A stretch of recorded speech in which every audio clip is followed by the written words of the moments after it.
ଆରମ୍ଭ ହେଇଗଲା।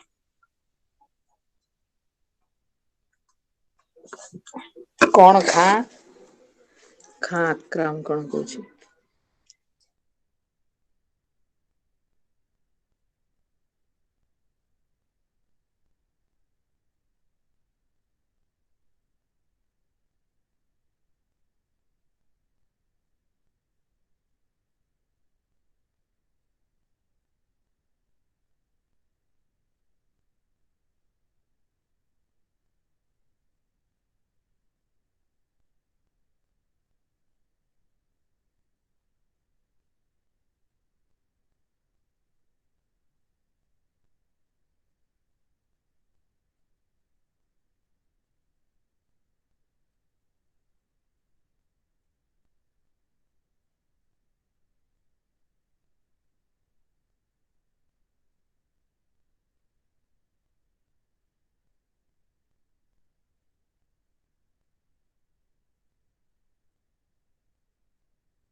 Good morning, sir.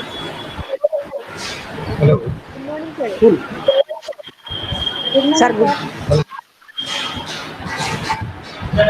Do you hear me?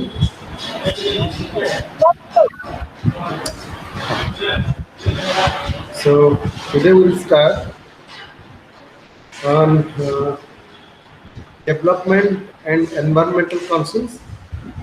Hello. Yes, Subuchinare? sir. Yes, sir. Yes, sir. Uh, anyway, so it's now well-known fact that environmental preservation has taken a backseat with the unfolding of developmental initiatives. Development has today become a such dominant idea that everything contrary or appearing to retard the pace of development is considered as the most desirable impediment. The term developing country is used for those countries that borrow and invested sorry. As because I am in college now and there is a function going on in our college, so it is disturbing. Just a minute, I am just shutting down the door.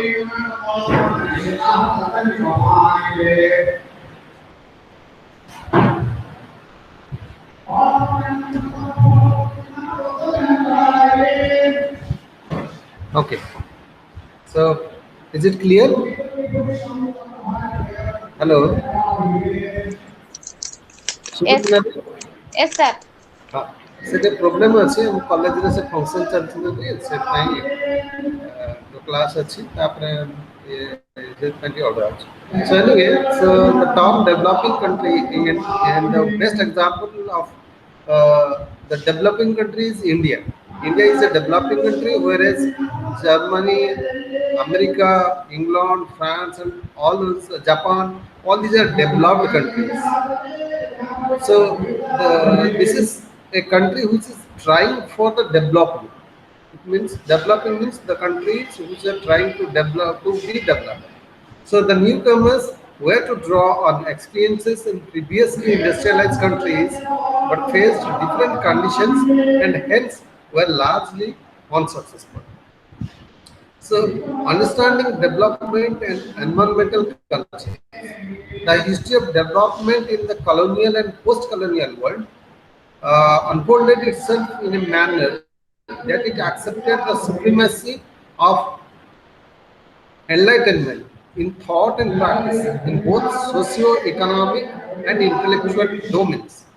Partha Chatterjee argues that anti-colonial nationalism in Asia and Africa in general and India in particular accepted unquestionably the superiority of West in the material domain. So the mainstream view is that in India as well as the other countries, development was dominantly understood as a mechanistic world view and the emergence of a scientific methodology that had together created a corpus of scientific, that is natural and social knowledge and scientific tools and techniques. The scientific knowledge and techniques that would induce, if opted, changes in college in economy, the industrial economy, which had the potential of creating a strong service sector and was expected to absorb surplus labor freed from agriculture.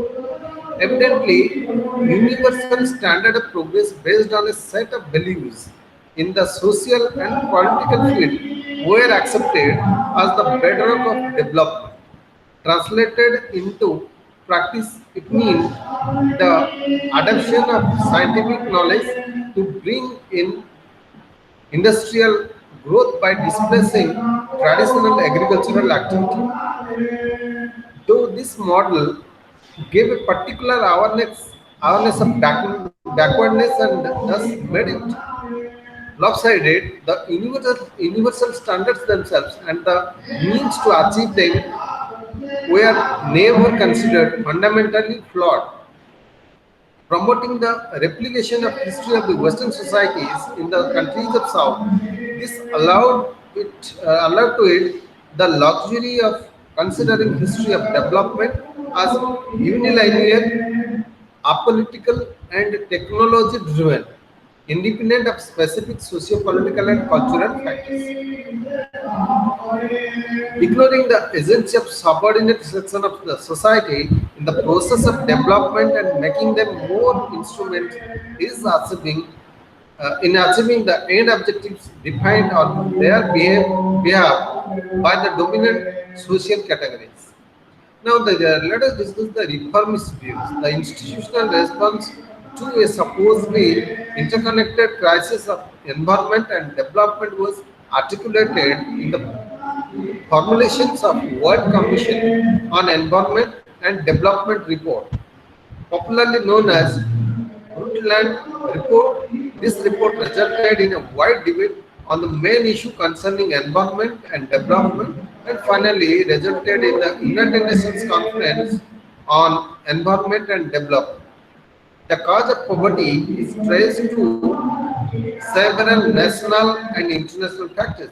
International factors include disadvantageous terms of technological transfer, protectionism, and inadequate financial flow.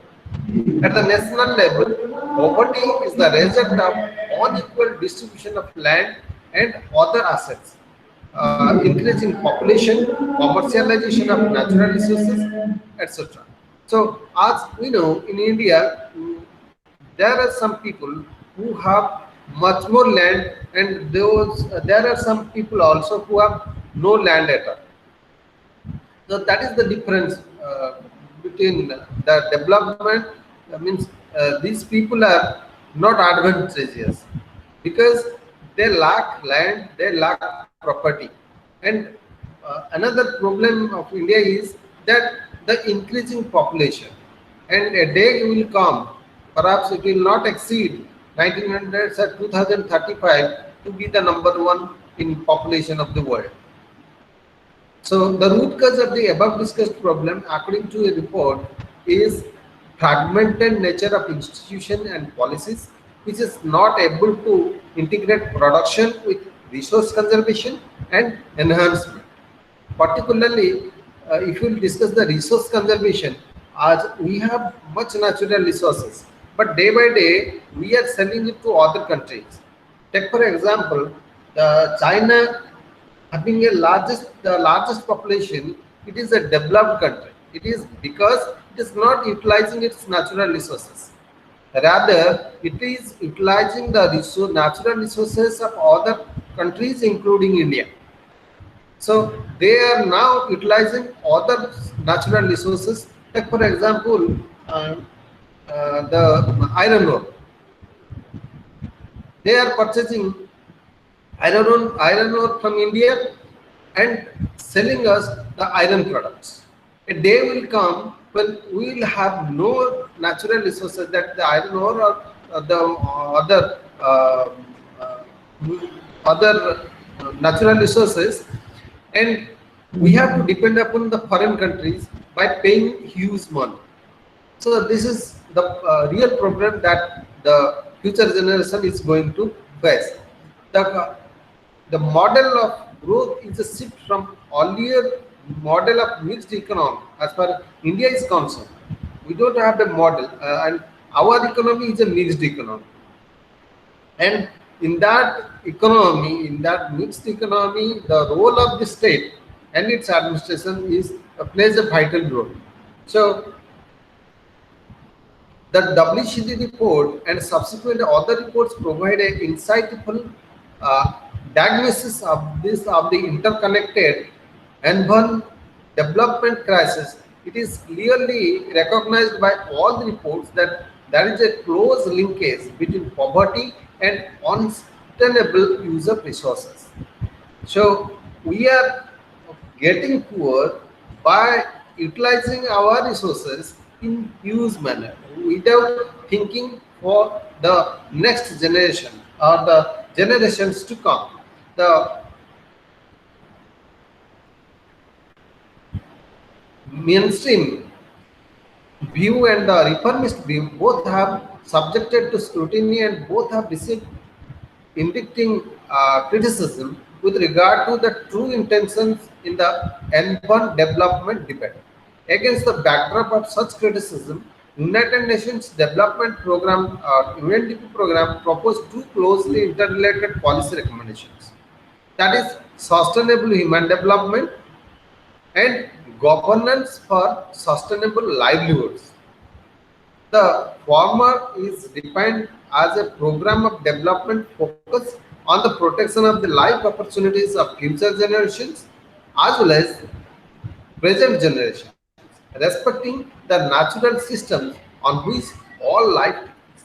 Actually, our life depends upon the natural resources, and when all the natural resources will vanish, or we don't have to eat anything, we cannot do anything without this natural resources. So it is high time to conserve this natural resource.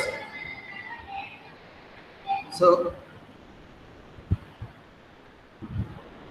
it is argued that the division of labor and pattern of subordination and exploitation is so complex in any developing country in general and India in particular that any simplistic understanding of democracy results in institutions of formal democracy and not substantive democracy.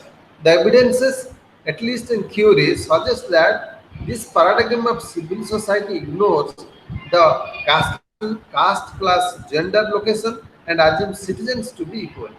This seems to be this seems to be quite a vicious circle because historical evidence suggests that emergence of civil society is closely associated with the rise of relatively independent socio-economic relations as against the family, the feudal lord, and absolute state. Ever since the environment has come center stage in the discussion concerning the directions in which the developmental paradigm should be modeled, several views have emerged that discard the primacy of humans as the preeminent beneficiary of development.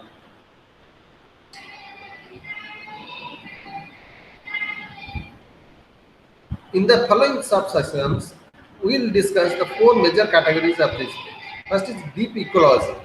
This school of thought rejects the human-centered view of development and supports a discourse which is eco-centered. It suggests a fundamental restructuring in the principles of societal development. It promotes the ethics of conducting human affairs according to the law of nature.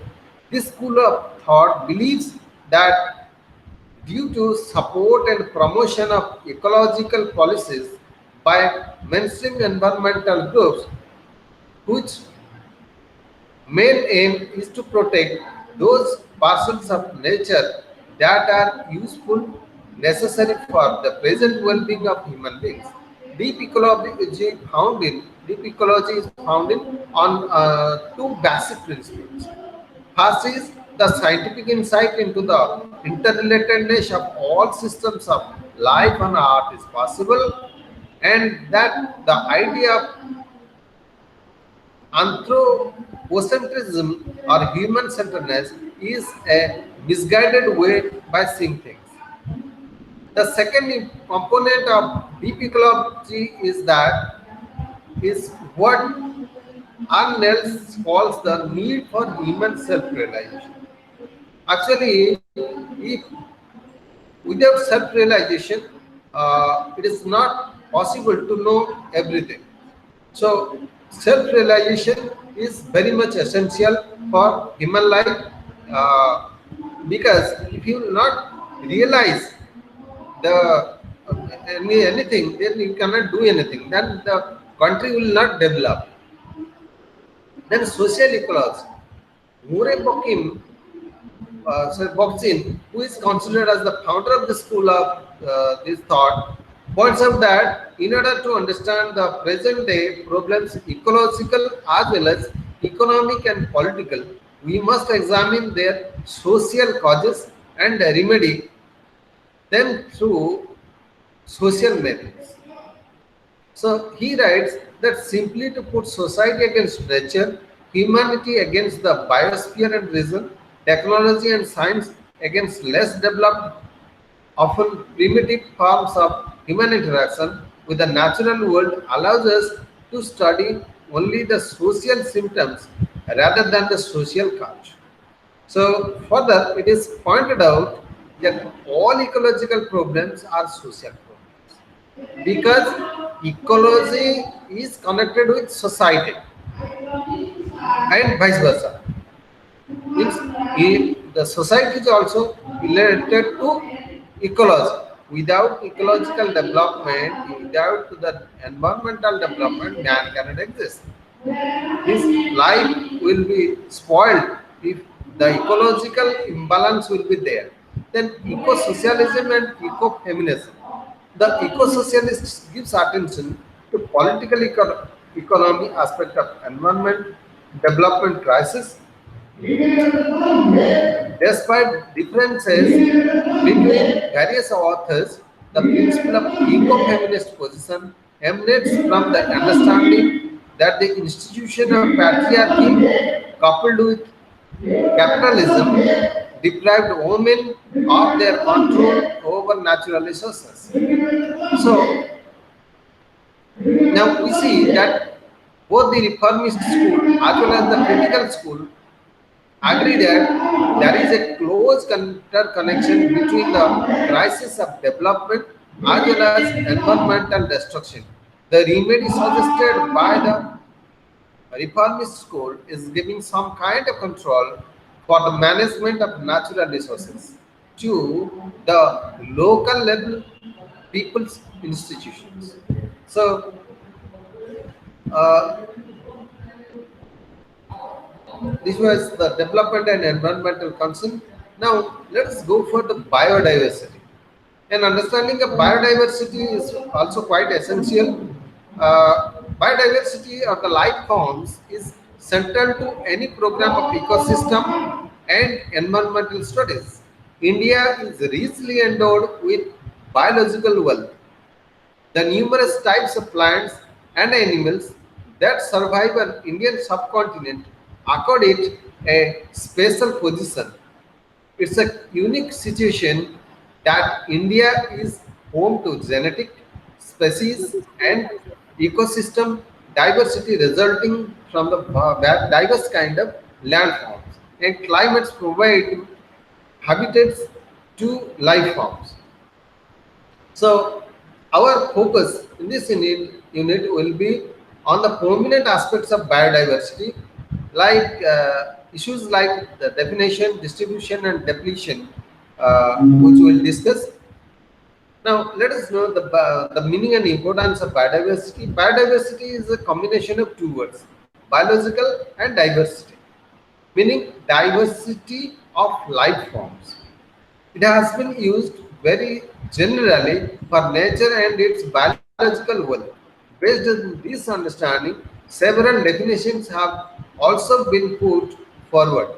Biodiversity is generally defined as the number and variability of all life forms pertaining to plants, animals, and microorganisms and the ecological complex they inhabit.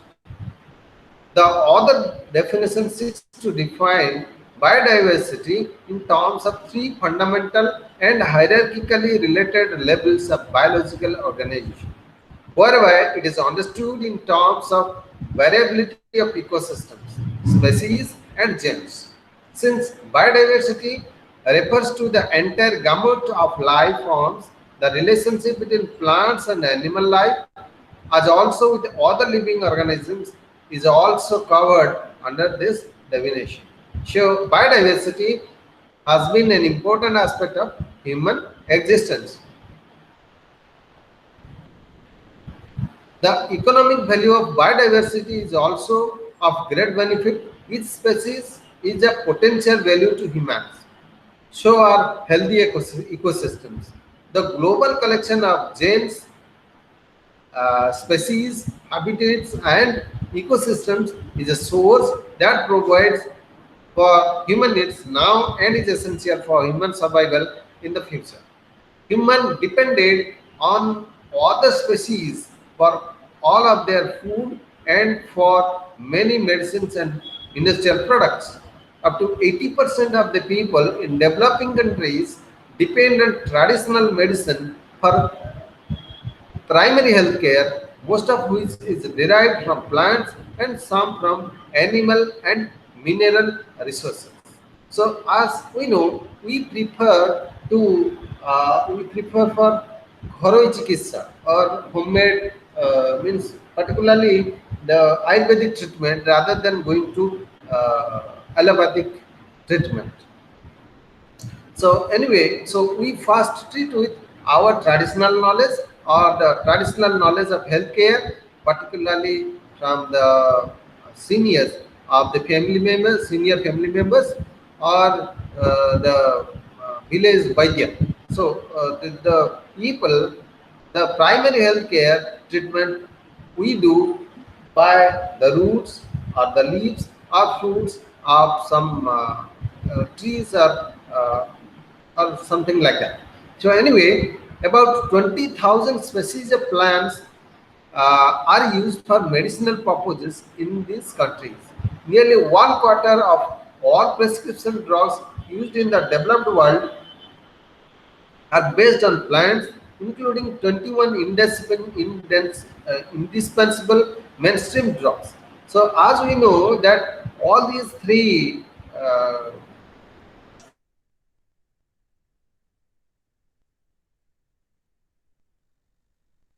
all these are taken from the biological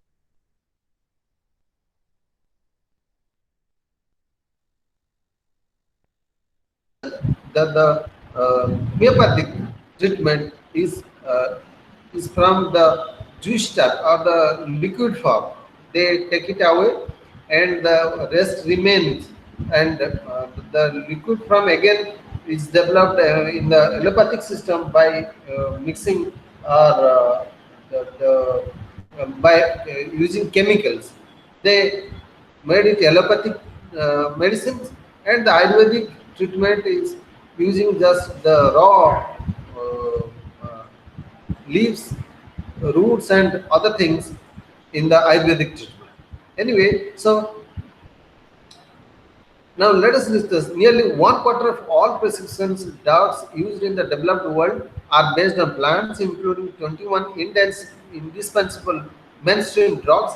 These include aspirin, the tablet which we get from the plant, Hila pendula, ulmaria, and quinine from the bark of several species of Cinchona tree. In addition, plants contain complex chemical structures which may be possible to synthesize in a laboratory, and which might provide important clauses for new medicines. Genetic diversity is important in breeding crops and livestock. The loss of crop species have severe implications for global food security. Crop breeders need a diversity of crop varieties in order to breed new varieties that resist evolving pests and diseases. Many crops have been rescued with genetic material from wild relatives of or traditional varieties. Sugarcane in India, for example, was prone to the red root because which limited its commercial production. Resistance to the disease was acquired from the genes of the wild cane. Then biodiversity therefore presents a living library of options for adapting to local and global change. Perhaps the most important value of diverse biodiversity is in its providing solutions to many problems of an unforeseen and undesirable future. Then indigenous system of medicine. The traditional medicine in India has relied heavily on the rich biodiversity of the region. Three traditional systems of medicine are widely prevalent in this country, that is Ayurveda, Siddha, and Unnan. The Ayurvedic system subscribes to the view that there is no plant on the earth which is not a medicine. They believe that there is no plant on the earth which is not a medicine. The story goes that Brahma ordered the sage Jivaka to find a tree or a herb which had no medicinal property. Jivaka wandered for 11 long years in search of such a plant but could not find one. Which, when he returned and informed Brahma of his failure, much of his surprise, Brahma recognized him as a great physician. So Jivaka was a great physician. So Ayurveda has given to the world the drug, aspirin, and a tranquilizer, and for the treatment of hypertension, anxiety, and schizophrenia. Aspirin is extracted from the forests of Rauvolfia serpentina. So now let us discuss the India's biodiversity. As we discussed, India's biodiversity, we become aware of the centrally of Indian situation in the rich biodiversity of the country. The prime reason for such a rich biodiversity has been the peculiarity of Indian landscape that we have discussed in detail in the beginning. So it is notable that a wide variety in physical features and climatic situations has resulted in a variety of, in a diversity of ecological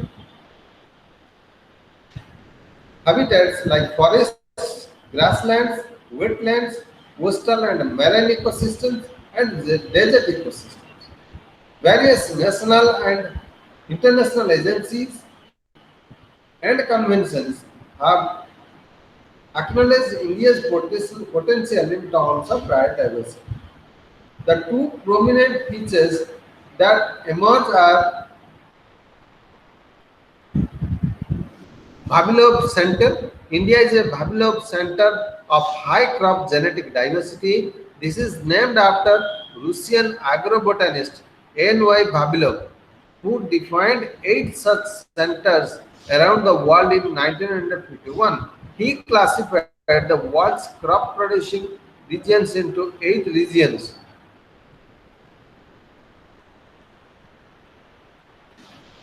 Into 8 centers of plant origin.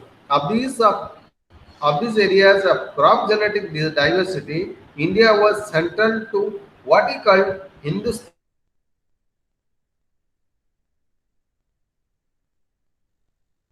India. His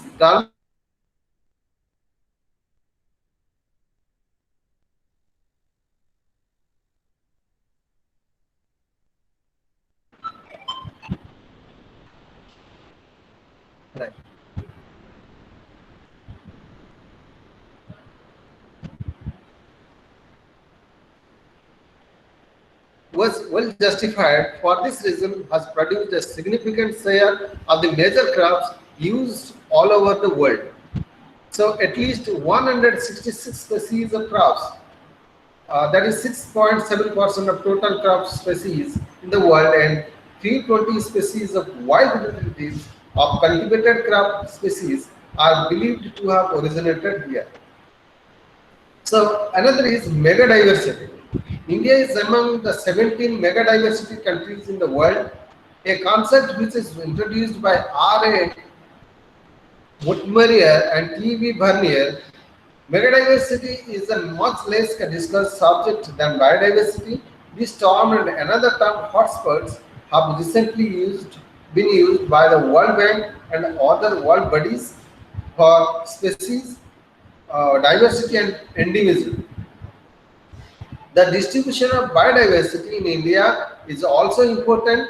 India, which occupies just 2.4% of the total landmass of the world, harbors a rich biodiversity comprising about 8% of the known biodiversity of the world. For our purposes, a broader picture of biodiversity distribution will emerge if we divide the distribution in quantitative and geographical terms. A glance at some of the numerical estimates of the familiar categories of living organisms gives us some idea of our biodiversity value. So India has 81,000 species of animals, which includes 50,000 species of insects and 12,000 species of birds. It also has 45,000 species of various other categories of plants that include 15,000 species of flowering plants. So it has to bear in mind that these figures are based on survey of about 70% of the geographical area of the country that results of this have been recorded. So biodiversity, depletion and conservation. In spite of the established benefits of biodiversity, we are faced today with a problem of accelerated depletion of life forms. The main factors of this depletion have been human interventions and habitat destructions. Over exploitation for commercial reasons, accidental or deliberate introduction of exotic species, loss of gene flow, outbreak of diseases, then increasing pollution, that is air, water and land pollution, climatic and environmental changes, etc. So this is in addition to the natural rates of extinction of life forms. So regarding this, I want to tell you one thing, that there are many species of the earth that has been extinct from the soil, from the soil of the earth. So it is because we see that animals like dinosaur is no more with us. So it could not cope with the environment. That is why it extincted. So it got vanished from the map. So another alarming aspect of this problem is that even if all human activities were to cease immediately, species extinction due to impacts that have already taken place would continue for decades. Some instances of diversity in India are many animals become extinct, like cheetah, pink-headed dog, which many more are extremely threatened and endangered. There are some species, the animal species, which are being extinct from the from the society, from India. Among the plants, out of 15,000 to 16,000 species of flowering plants, about 10% have already come under various categories of threatened plants. According to an estimate, out of 427 endangered species published in the Rare Data Books of India, 28 species are supposed to be extinct, 24 endangered, 81 vulnerable, 161 are rare, while 34 have been insufficiently seen. By 1986, India had only 6,15,095 square kilometer of wildlife habitat of its original 30 lakh 17,009 square kilometer wildlife habitat. It amounts to a loss of about 80%. So the demonstrated and potential benefit of biodiversity make it an imperative to take corrective measures. Conservation efforts are particularly necessary in the wake of loss of life forms on a daily basis. In India, conservation practice based on local knowledge system and community efforts date back to several centuries. So, as I was telling, that these species are uh, uh, these species are getting extinct day by day, and it will continue if the human being will not protect the environment. So, as in the first class itself, I have told you that man is the worst destroyer of this universe. There is no other animal, the species which have destroyed the environment in so much as the man has did. Man is by nature is very selfish in nature. In order to live happily, in order to have a great means a good material life, it has destroyed the environment, it has destroyed the ecosystem. So the Botanical Survey of India, which was established in 1980, the Zoological Survey of India, which was established in 1961, and the National Institute of Oceanography, together with various organizations and universities, are involved in survey and documentation of life forms. What is needed is a comprehensive strategy to conserve the languishing biodiversity. This can be done in two ways: ex situ conservation or off-site conservation, and in situ conservation or on-site conservation. There are two ways. Ex situ conservation means those species which have already been extinct, or you can say some species are there, we can conserve them, we can make them protect, by this we can save the environment. And in situ conservation or on-site conservation is that those species are endangered, be it endangered or not endangered, they can be protected, they can be conserved. By this, we can establish a good ecosystem, a good environment. And how ex situ conservation can be done? It can be done by establishing zoological parks, botanical gardens, through research centers, aquarium, then similar other institutions, by applying in vitro storage techniques for the conservation of plant biodiversity field. Sorry. Gene banks and seed banks. In case the concerned species shows signs of recovery and propagation at the ex situ sites, they can be reintroduced in the wilds.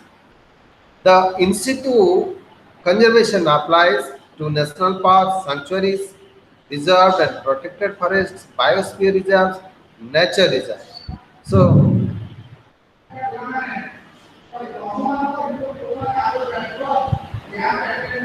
the government efforts have to be matched by efforts of the people as a whole. In this process of conservation of biodiversity or conservation of uh, environment, the along with the effort of the government, it is the cooperation and help of the common man is highly needed. Otherwise, the government may make policies, but it cannot stop. The policy have to be followed by the common man, the general people. So the government cannot change the in total everything. We have to cooperate. We have to protect our environment for ourselves, for our future generations, for our sons and daughters, and grandsons and granddaughters, and all those things.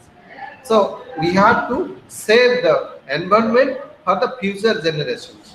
Otherwise, a day will come when our future generations will tell that our ancestors have left nothing for us, like the French Revolution.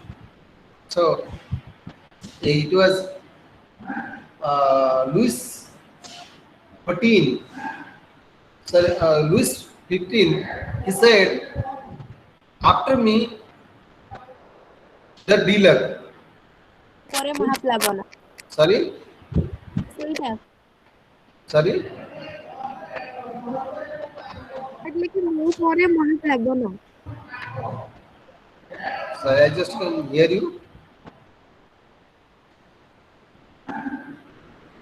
Anyway, so and when everything was gone, means after me the deluge means more ପରେ ମହାପ୍ଲାବନ ସେ କହିଥିଲେ Louis XV ଏବଂ during the reign of Louis XVI there was the revolt of there is the French Revolution. So anyway, in that way, if we will not protect our environment, a day will come when we have to face the natural hazards, in the form of storms, in the form of floods, in the form of natural calamities like droughts, and this Himaskala that happened in case of in Uttarakhand recently. So these will come. That is natural. So the people, let us discuss the people initiative. What people can do. There are some examples where people, rural communities, tribals, village folk, in association with academicians, NGOs, researchers, and in some cases with government officials, have shown remarkable enterprise in management of life forms. The Bishnoi community spread over Barmer, Jodhpur, and Jaisalmer district of Rajasthan have successfully preserving the khejri trees, the peep fowl, and certain mammals like the chinkara, nilgai, and the black dog. black buck. So they are enjoyed by their religious traditions to preserve nature. There are many examples of women involvement in biodiversity preservation from Himachal Pradesh. Women organized into Mahila Mandals have successfully protected patches of forests all over Kashrog in Mandi district. Similarly, Mahila Mandals are protecting forests in Chullar Valley of Mandi from timber smugglers and sometimes from their own men. Then the Nature Conservation Society NC is formed in 1976 by a group of college and university teachers and forest department officials have been successfully involved in research promotion, awareness generation and biological documentations in Palamu Tigers Reserve in Bihar. Then Navadanya is a grassroots people's movement for in situ conservation of genetic resources linked to agricultural crops crop diversity in the Garhwal Deccan region. So, in this way, people are also helping to for biodiversity conservation. Biodiversity depletion is fast assuming alarming proportions in India. In spite of these efforts of the government, biodiversity conservation program has not become a success in India. It is because there is not much cooperation from the people side. Now, let us discuss the environmental resources and patents. For centuries, colonial and neo-colonial powers have freely taken resources and natural knowledge from the erstwhile colonized world. Colonial powers extracted environmental resources and indigenous knowledge from the societies of the South, and through working on such material, developed new biological forms. They also enforced a system with the help of which benefits from such materials and products were prevented from percolating down to the south. This unit will discuss about the troubled relationship between environmental resources and the patent regime. It is important to note that after a long hiatus, the South has finally awakened to the discrimination. It is now demanding a share in what rightfully belongs to it. Convention of Biodiversity 1992 is one such instrument. Then conservation of biodiversity. Biodiversity is the word used to describe all living organisms, their genetic makeup and communities they form. Global theory believes that the planet Earth is an integrated and interdependent ecosystem. Concerns have been growing amongst scientists, policymakers, and public at the accelerating loss of biodiversity resulting from human impact. So I'm just uh, skipping because time is too short for us. So Vandana Shiba, a noted activist, has explained the contradiction of the crisis at hand in a precise manner that while the crisis of biodiversity is focused as an in exclusively tropical and third world phenomenon, the thinking and planning of biodiversity conservation is projected as a monopoly of institutes and agencies based in and controlled by the industrial world. So actually, the industrial world is controlling the total, be it the economy, be it the environment, or be it the government. So, for their benefit, for their profit, they are utilizing the natural resources. They are utilizing the rivers. They are utilizing the that everything that is needed for their industries. And by this process, they are destroying the environment. The gases which are being left by the industries is dangerous for humans as well as animal and biological means all the trees or all the creatures on this earth. So,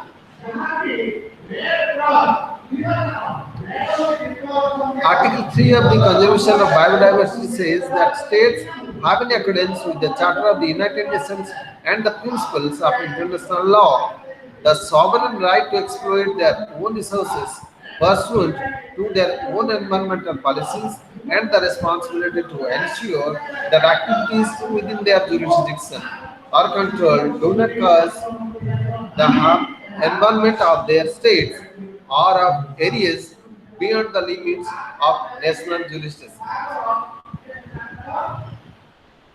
Article 8 of the Convention of Biodiversity reads as subject to national legislation, respect, preserve, and maintain knowledge, innovations, and practices of indigenous and local communities, embodying traditional lifestyles relevant for the conservation and sustainable use of biological diversity and promote their wider applications with the approval and involvement of the holders of such knowledge, innovations, and practices, and encourage the equitable sharing of benefits arising from the utilization of such knowledge, innovation, and practices. Then trade-related aspects of intellectual property rights. In 1993, World Trade Organization gave a package of agreements in which there was one agreement that was called the Agreement on Trade-related Aspects of Intellectual Property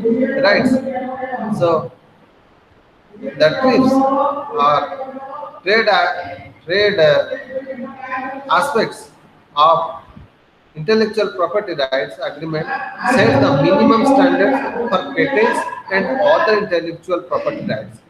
These standards are applicable on the member countries of the WTO. The agreement on trade-related aspects of intellectual property rights is the most expansive multilateral agreement on intellectual property today. The agreement not only aims at protecting intellectual property and rewarding creativity and the inventiveness, but also makes knowledge a sellable market commodity. So it is believed that the arm twisting down by US by imposing many stringent bilateral IPR agreements on a number of nations prior to TRIPS was the real reason for developing countries to agree to TRIPS. It was felt by many nations that a uniform global regime was better than bilateral agreements of the kind US has entered into. The provision of patent protection in TRIPS is given under Article 27. Article 27 says that members may include from patentability plants and animals other than microorganisms and essential biological processes for the production of plants and animals other than non-biological and microbiological processes.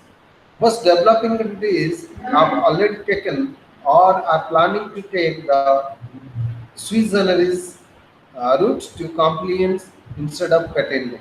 A number of influential bodies, including the WTO itself, are pushing for a narrowing of sui generis option to one legislative model provided by Union for the protection of plants varieties. So this is unfair and uncalled for.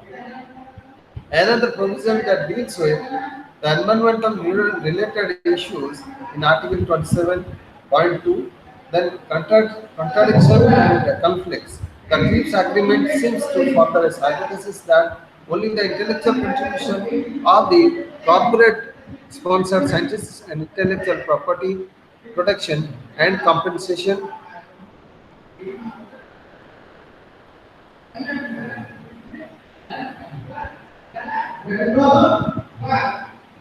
the principles laid down in the CBD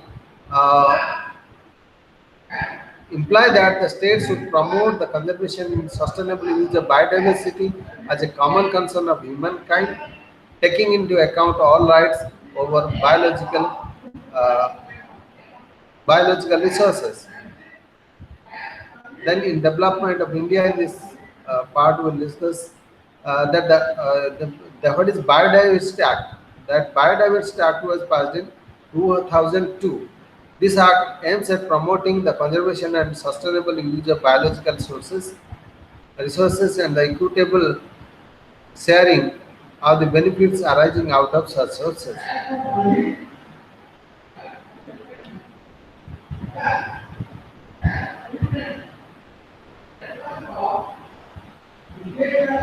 So in section 24.3, we'll discuss how TRIPS and CBD are contradictory at the levels of principles.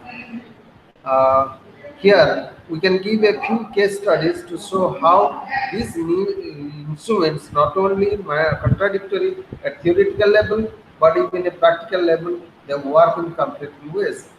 So, neem is an example. Neem tree grows widely in India from a very early time in history. The medicinal and curative properties of neem have been known to the Indians.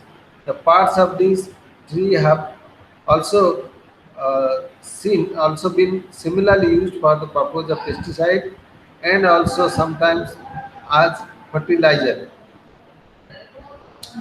Numerous neem products have received patents. So anyway, there are environmental resources and patents in modern concept which can only be ignored at the peril of long, precious biological resources and the associated benefits to multinational corporations and other big players. Development is generally been understood to mean an unfiltered match of the material forces to ever everlasting highways, always in search of new areas. Development in Gandhian alternatives, the development priorities of India and their viability began to be considered seriously as a realistic proposition in the foreseeable future by the leadership in national movement in 1920s. As the prospects of independence became brighter, the discussion on developmental model of independent India should become intense and elaborate. There were now two major protagonists, Gandhi and Nehru, who supported two different models. While Gandhi was the firm view that the road and to development chartered its path through the villages of India, Nehru was a strong votary of modern industrial model of development. As the most suitable proposition for India, Gandhi believed the path to progress and development passed through villages. The Gandhian model of development thus steered clear of modernization based on the heavy industry mode of development. At first, perhaps Gandhian model would look somewhat anachronistic, but a scrutiny of its underlying tenets would reveal an analytical, organized system at work that clearly provided a viable alternative to the modern industrial mode of development. So anyway, so this is all about your ecosystem. I just skipped something due to lack of time. So thank you.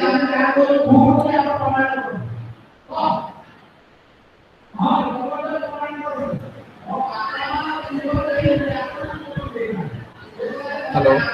Thank you. So one in the last class, someone was asking about the question. I think what would be the question or what to write? Is it? Hello. If you have no questions, then thank you.